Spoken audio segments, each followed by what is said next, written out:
Энэ удаагийн бичлэгээр та бүхэнд iLaw платформыг ашиглан өөрт хэрэгтэй баримт бичгийг хэрхэн хуульчаар захиалж хийлгүүлэх вэ гэсэн зааварчилгааг хүргэх гэж байна. Эхлээд бид платформ руу нэвтэрч баримт бичиг захиалан боловсруулах зэс рүү орно.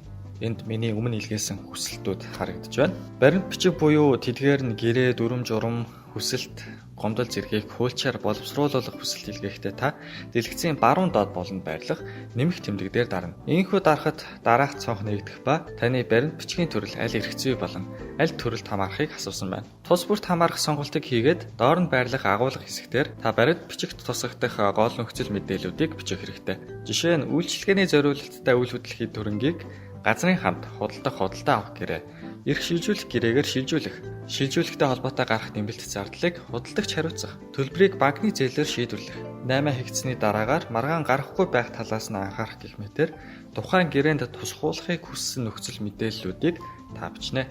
Ийхүү хүсэлт илгээх цонхыг бүглэж дууссан бол илгээх товч дээр дарна. Таны хүсэлтийг бид программын тусламжтайгаар үйл хөдлөлийн төрөнгийн болон газрын эрх зүйгээр мэргэсэн хуульчид санамсаргүй байдлаар шилжүүлэн улмаар тухайн хуульч тантай боломжит богино хугацаанд холбогдож баримт бичиг боловсруулах үйлчилгээний үнийн санал, бусад мэдээллийг өгөх болно. Хэрэв танд нэмэлт асуулт болон тодруулах зүйл байвал бидний iLaw цэгийн Facebook хуудас руу мессеж бичих эсвэл info@ilawcg-ийн хаяг руу имэйл бичээрэй. Баярлалаа.